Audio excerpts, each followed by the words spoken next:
Assalamualaikum warahmatullahi wabarakatuh. Bismillahirrahmanirrahim. Alhamdulillahirabbil alamin.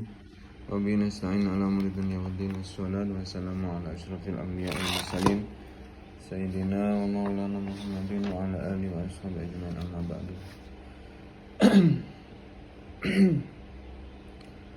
Alhamdulillah teman-teman, kita bertemu lagi. Sama-sama kita pelajari kitab Ta'limul Muta'allim. Semoga bisa memberi manfaat dan keberkahan bagi kita semua di dunia wa dunya wal akhirah. Bismillahirrahmanirrahim. Kita lanjutkan. Wa ayyamal hadasati faghtanimha. Lan ing pira-pira dina enom utawa mangsa enom masa muda, faghtanimha mongko gunakno sira mumpung masih muda, gunakanlah igtanim khamsan qabla khamsin. Kalau di hadis, gunakanlah 5 perkara sebelum datang 5 perkara, termasuk gunakan sehatmu sebelum sakitmu, gunakan masa mudamu sebelum tuamu, gunakan hidupmu sebelum matimu, gunakan senggangmu sebelum sibukmu, gunakan kayamu sebelum miskinmu. Ala innal hadasata ala iling innal hadasata sak temene mongso enom iku latadumu ora bakal langgeng. Masih muda, masa muda itu sampai berapa? Katakan umur 12 sampai umur 30 lah. Biasanya anak mondok itu kan bersama sekolah paling 6 tahun, mulai SMP lulus SMA sudah nggak mondok lagi. Jadi sekolah sambil mondok. Jadi sekolahnya ini mondoknya gara-gara sekolah. Kalau full mondok ini jarang. Kalau pengen mondok biasanya habis SMA itu meneruskan 3 tahun atau 6 tahun. Mondok 6 tahun itu nggak ada apa-apanya, masih pengenalan, belum mancep ilmunya. Biasanya kalau sudah 15 tahun agak hangat, agak bisa. Kalau paling 20 tahun lah, paling enggak. Ya orang macem-macem sih, beda-beda.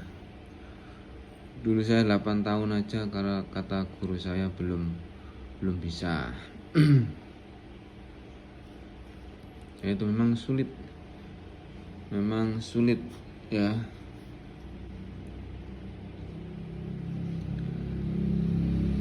Ingatlah masa muda tidak akan lama, tidak akan langgeng.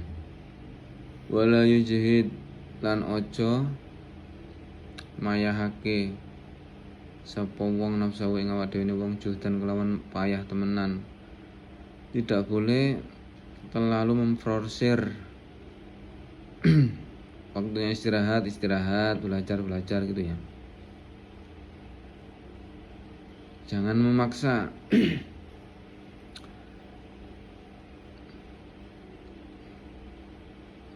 Wala yud'ifulan ora kena mayake sapa wong anafsa ing awake. Hatta yang koti asing go pedhot sapa man anil amali saking lakoni.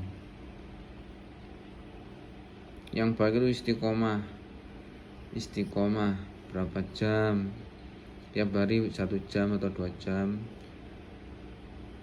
besok lagi. Bal yastakmilu balik nglakoni sapa man arifqa kelawan alon-alon bidzalika ing dalem mungkun amal. Warifku tawi alon-alon iku aslun pokok azim kang agung bi jamil asya ing dalem sakabehane pira-pira perkara. Alon-alon jangan kesusu. Istiqomah sedikit-sedikit. Kala wis ngendika sapa Rasulullah sallallahu alaihi wasallam Gusti Kanjeng Nabi Rasulullah sallallahu alaihi wasallam ala eling inna hadza dina sak temene iki agama iku matinun kuat banget kuate fa'auhilu mongko cekelono sapa sira. Kalau di kamus auhil itu mengelirik. Tapi kayaknya makna yang dikendaki, makna murad adalah berpegang teguhnya fihi ing dalem hadatin birifkin kelawan alon-alon. Nanti agama itu kuat. Kalau kita juga kuat, kita akan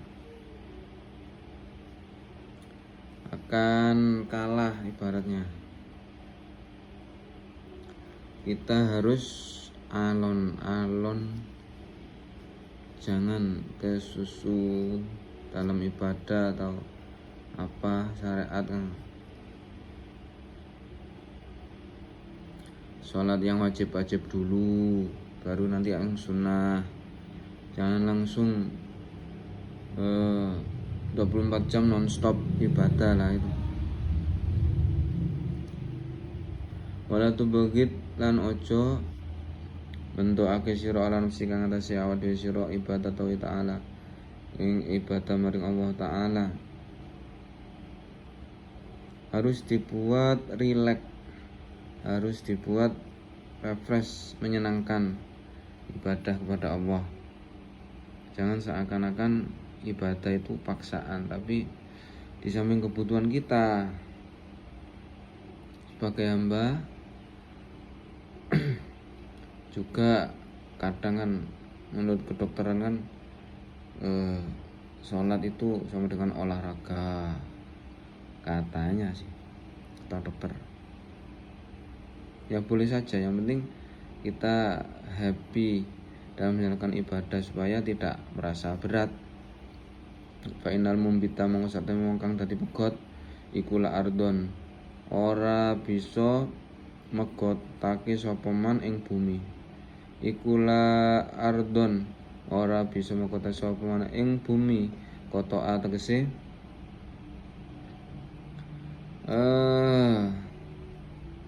medhot sapa man wala dhahron ora bisa tetepake sapa man dhahron ing geger. Geger maksudnya tumpaan. Jadi jangan terlalu ngoyo dalam ibadah atau dalam apapun, kerja atau mikir atau kata atau apa saja. Soalnya manusia kan kekuatannya sangat terbatas. Pagi sampai siang istirahat 1 jam, kerja lagi sampai sore istirahat pulang, makan-makan, ya sholat istirahat itu. Jadi jangan nanti biasanya kan habis kerja capek lembur. Lah lemburnya ini, istilah lembur itu ya baik saja kalau sekali, tapi kalau terus menerus kalah, nanti malah buat doping badannya, minum apa gitu, terlalu sesuai kalah badannya. Ibadah juga demikian, pelan-pelan dulu. Nah, makanya diajari di pondok ibadah. Nanti kalau sudah di rumah sudah kebiasaan. Qawaqala lanus mendiko hatilah ardon koto apa inal membita la ardon koto seorang meskipun ngoyo berjalan mengelilingi bumi tidak bisa memotong bumi, tidak bisa tumpaannya, gegernya, punggungnya ini tidak selalu tegak, kadang capek gitu loh. Punggungnya dieman-eman. Libur ya libur, capek ya libur. Jangan ngoyo. Misalnya kerja ngoyo, lembur ya lembur, gak tidur. Suge guru mesti remek sing mesti. Ya itu guyonane. Wa qala Nabi sallallahu alaihi wasallam nafsuka matiyatu kana nafsuka utai awak sira iku matiyatu katunggangan sira. Badan kita itu ibarat tumpaan kita, kendaraan kita. Kita harus waktunya kasih makan, minum, istirahat itu. Farfuk moko ngalon-ngalon sira biha lawan nafsu tomatiyatuk alon-alon itu. Wala buddha lan ora kena ora li talibil ilmi ketemu kang nubre ilmu apa menal himati saking sejo al aliyati kang luhur fil ilmi dalam ilmu. Belajar harus mempunyai cita-cita yang luhur dalam ilmu. Fa inal mar'a mongko satemene wong suci iku yatiru bisa mabur sapa almar'u bihi matihi kelawan cita-citane almar'u katoiri kaya manuk iku yatiru. Fa innal mar'a mongko satemene wong suci iku yatiru bisa mabur sapa mar'u bihimatihi kelawan cita-citane almar'u katoiri kaya manuk iku yatiru mabur apa toir bijanahai kelawan suwiwi lorone at-toir. Ini seorang itu cita-cita seseorang itu ibarat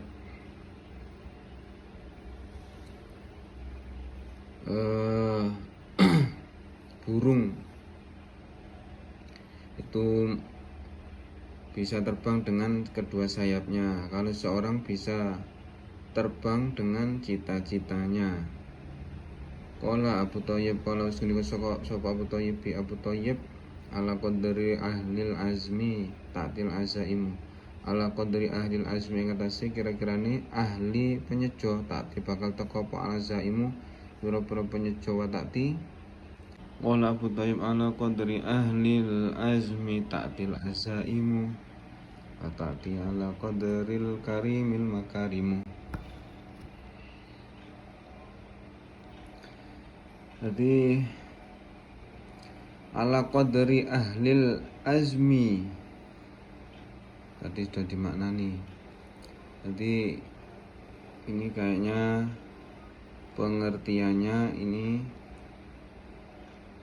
sama dengan hadis ana inda dzanni abdi. Jadi kata Allah, jadi semua tergantung keyakinan. Kalau kita cita-citanya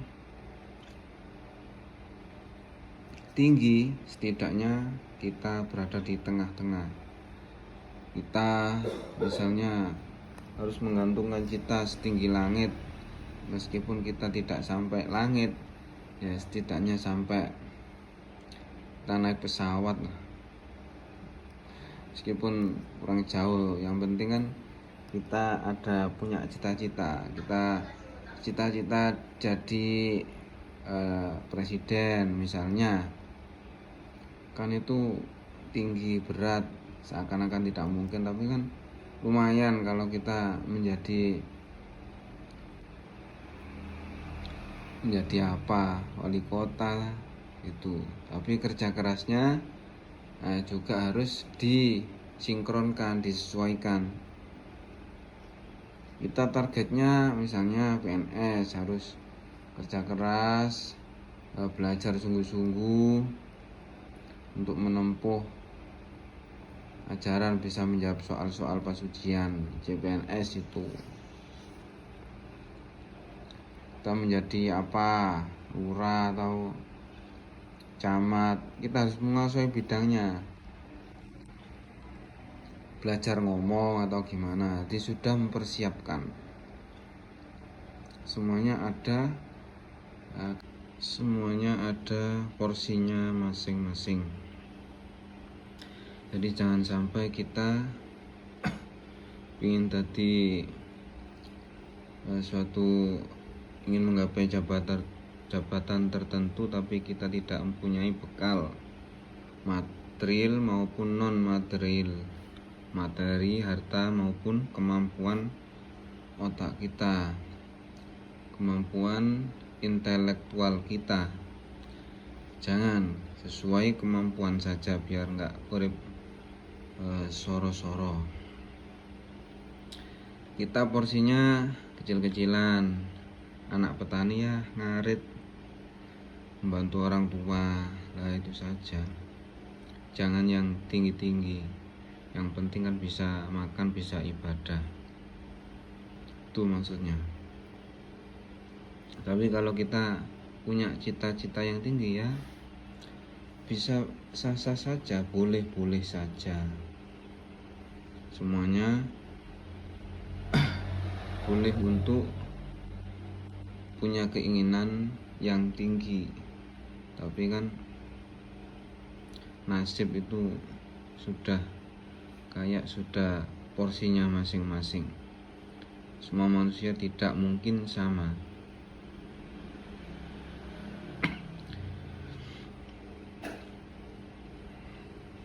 Sudah paham ya teman-teman? Semuanya ada porsinya masing-masing, baik dalam hal agama maupun dalam hal dunia.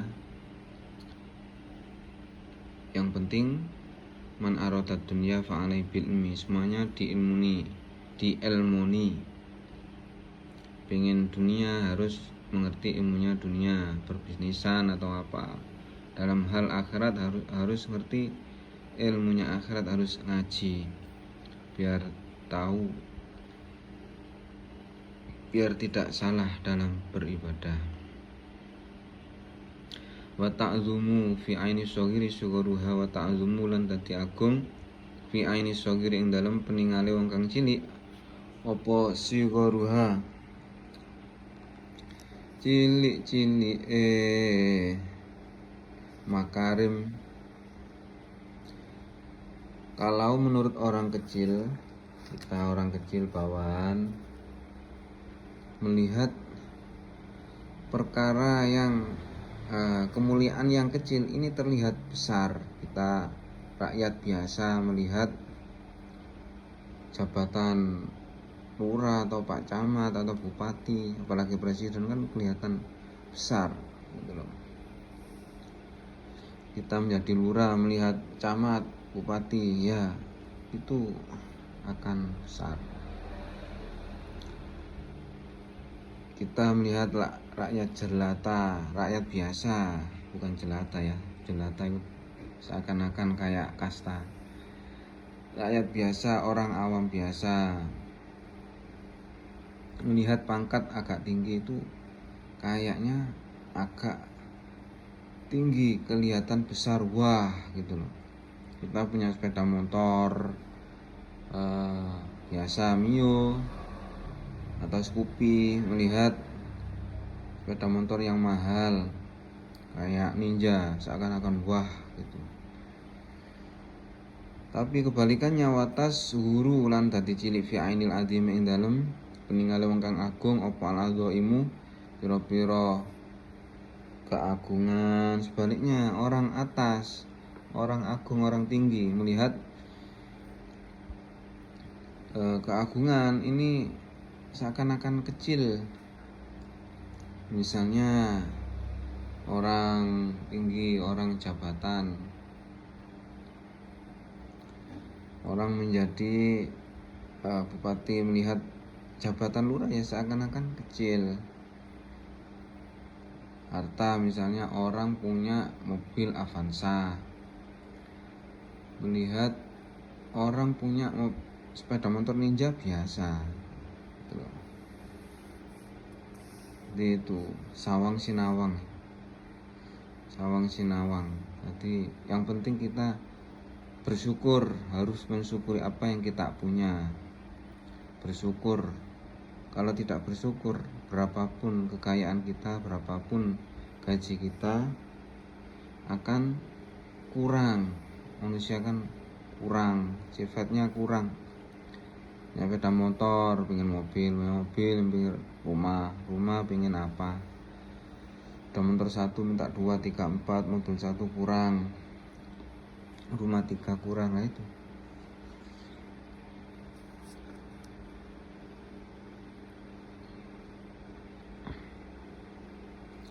Udah ya, ini titik warroksu ini sudah titik. Kita lihat masih banyak pembahasannya. Itu tadi kesimpulan ngaji pada kali ini adalah yang penting kita tidak boleh pesimis. Kita harus optimis, kita harus punya cita-cita supaya kita lebih semangat dalam berusaha dan berdoa. Apapun yang kita lakukan, yang penting mendapatkan ridho dari Allah Subhanahu wa Ta'ala. Tetap di jalan Allah, jangan sampai keluar dari ridho Allah ya. Tetap bersyukur, tetap kita jalani apa yang seharusnya kita jalani. Waya ngarit ya ngarit, waya ke sekolah, waya cari ikan ya cari ikan, mancing ya mancing, nyetrum ikan ya nyetrum ikan.